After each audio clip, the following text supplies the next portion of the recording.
Hello students, question number 1 from JEE Main 2021, 24 February shift 2. The question is for the statements P and Q. Consider the following compound statements. पहला है कि negation of Q and P implies Q एक conditional statement है और साथ में whole एक conditional statement है और ये negation of Q P है कुछ इस तरीके से। और सेम वे में इस तरीके से हमें एक और स्टेटमेंट गिवन है, इनको पता करना है कि इन दोनों में से कौन सा टोटोलॉजी है और कौन सा नहीं है, मतलब ऑलवेज ट्रू कौन सा है और कौन सा ऑलवेज ट्रू नहीं है। तो सबसे पहले मैं ए स्टेटमेंट की अगर बात करूं तो ए स्टेटमेंट में है नेगेशन ऑफ क्यू एंड यहाँ पर जो पी इम्प्लाइज क्यू है इसको मैं लिख सकता हूँ क्योंकि ये इक्विवेलेंट होता है नेगेशन ऑफ पी और क्यू के, कुछ इस तरीके से आ जाएगा और ये पूरा इम्प्लाई कर रहा है नेगेशन ऑफ पी को। इसके बाद हम इसको सॉल्व करूँगा अगर तो ये हो जाएगा negation of Q and negation of P और negation of Q and Q and यह है नेगेशन ऑफ पी। उसके बाद फिर अगर देखे जाए तो negation of Q and Q जो है ये ऑलवेज फॉल्स स्टेटमेंट है। अगर ये पूरा ऑलवेज फॉल्स स्टेटमेंट है इसका मतलब कि और बीच में और है तो ये पूरा इस पर डिपेंडेंट होगा, यानी कि ये इक्विवेलेंट हो जाएगा किसके, नेगेशन ऑफ क्यू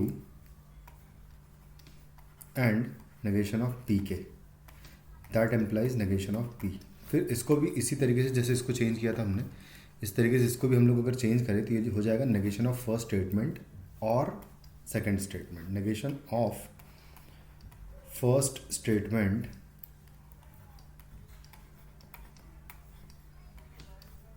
और सेकेंड स्टेटमेंट, इस तरीके से आ जाएगा, ये कंडीशनल स्टेटमेंट कन्वर्ट हो जाएगा। यहाँ पर अगर नेगेशन लेंगे तो नेगेशन का नेगेशन तो वापस स्टेटमेंट्स आ जाएंगे क्यू और पी और बाद बीच में अगर एंड है तो और में कन्वर्ट हो जाएगा, यानी कि नेगेशन ऑफ क्यू आ जाएगा और पी आ जाएगा और नेगेशन ऑफ पी है, कुछ इस तरीके से आ जाएगा। और ये स्टेटमेंट ऑलवेज ट्रू होगा क्योंकि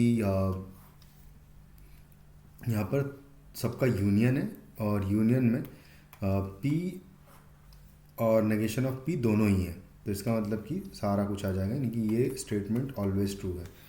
तो फर्स्ट इज़ अ टोटोलॉजी। उसके बाद बी स्टेटमेंट को भी सेम वे में हम लोग चेक करेंगे। तो लिखा हुआ पी और Q and negation of P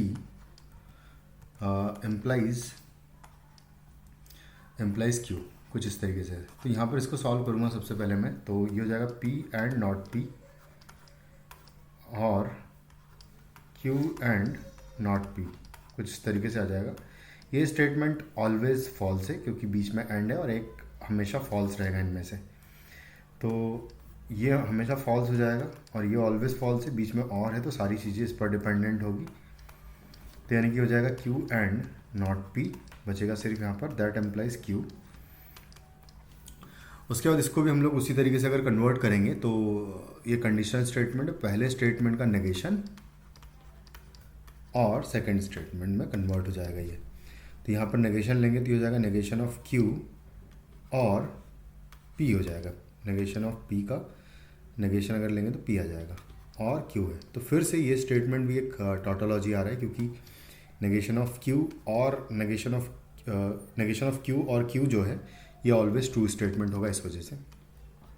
तो this statement is also always true, यानी कि बोथ आर टोटोलॉजी। तो A and B both are tautology is the correct answer. Thank you.